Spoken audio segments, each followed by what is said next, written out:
আসসালামু আলাইকুম রহমতুল্লাহি বারাকাতু। সম্মানিত ভিউয়ার্স, এ পর্যায়ে আমি আলোচনা করব চুল ও শরীরের অন্যান্য পশমের মাসাইল কি। সমস্ত মাথায় কানের মধ্য পর্যন্ত, কানের লতি পর্যন্ত বা কাঁধ পর্যন্ত চুল রাখা অর্থাৎ বাবুল রাখা এবং হজ ও উমরার সময় সমস্ত মাথা মুন্ডে ফেলা সুন্নত। সব স্থানে সমান করে ছেড়ে ফেলা জায়েজ। বাবরি রাখলে তার যত্ন নেওয়া কর্তব্য। মাথার কিছু অংশ কামানো আর কিছু অংশে চুল রাখা না জায়েজ, রোগ ব্যাধির কারণে হলেও জায়েজ নয়। মুন্ডাতে হলে সমস্ত মাথায় চুল মুন্ডিয়ে ফেলবে। মাথায় টিকি রাখা বা কোনো দরগায় মাদত মেনে জন্ম চুল রাখা না জায়েজ। মহিলাদের ন্যায় পুরুষের চুল রেখে পা বাঁধা বা বেনি বাঁধা জায়েজ নয়। মাথা না মুন্ডিয়ে শুধু গর্দানের পশম মুন্ডানো জায়েজ, তবে উত্তম নয়।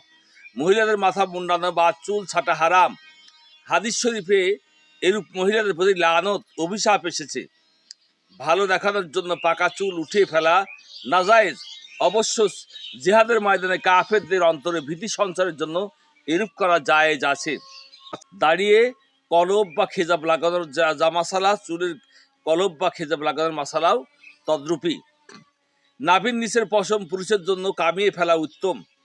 কোন রকম লোম নাশকের দ্বারা উপড়ে ফেলাও জায়েজ আছে। মেয়েদের জন্য উপরে ফেলাই সুন্নতের মাখফেক। নাভির নিচের পশম কামানোর সময় নাভির দিক থেকে শুরু করা নিয়ম। অন্ডকোষ, তার নিচে ও মলদ্বারে পশম থাকলে সবই কামিয়ে ফেলবে।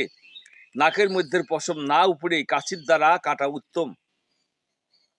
বগলের পশম উপরে ফেলাই উত্তম, তবে কামানোও জায়েজ। কানের মধ্যে পশম থাকলে তাও কেটে ফেলবে।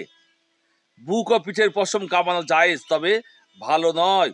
শরীরের যে জায়গাগুলো উল্লেখ করলাম সেগুলো ব্যতীত অন্যান্য স্থানের পশম, যেমন পায়ের নলা, রান, হাত ইত্যাদির পশম রাখা এবং কাটা উভয়ই দুরস্ত আছে। বগলের পশম, নাভির নিচের পশম, গোপ ইত্যাদি প্রত্যেক সপ্তাহে একবার পরিষ্কার করা মুস্তাহাব। শুক্রবার জুমার নামাজের আগেই এসব থেকে পাক সাফ হয়ে মসজিদে যাওয়া উত্তম। 2 সপ্তাহে একবার করলেও জায়েজ। একেবারে শেষ সীমা 40 দিন। এসব থেকে পাক সাফ না হওয়া অবস্থায় 40 দিন অতিবাহিত হয়ে গেলে গুনাহ হবে। জানামাতের অবস্থায় অর্থাৎ যখন গোসল ফরজ হয় তখন চুল বা এসব পশম কাটা বা ছাঁটা মাকরুহ।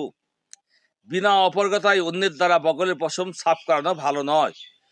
ভ্রু যদি বিশৃঙ্খল থাকে তাও কিছু কিছু কেটে ছেটে সমান করে দেওয়া দুরস্ত আছে। তবে মহিলাগণ বর্তমানে যেসব ভুরু তুলে একবারে শুরু করে এটা আল্লাহর দেয়া গঠনে এক ধরনের বিকৃতি। এ থেকে বিরত থাকাই জরুরি। কাটা চুল মাটির নিচে দাফন করে দেওয়া উত্তম। কোনো ভালো জায়গায় ফেলে দেওয়াও দুরস্ত আছে, কিন্তু নাপাক ও খারাপ স্থানে ফেলা চায় না। চুলের কলব বা খেজাব, চুলে তেল লাগানো, চিরুনি করা, মহিলাদের জন্য আলগা চুলের খোপা লাগানো ইত্যাদি বিষয়ে আরো অনেক মাসালা আছে।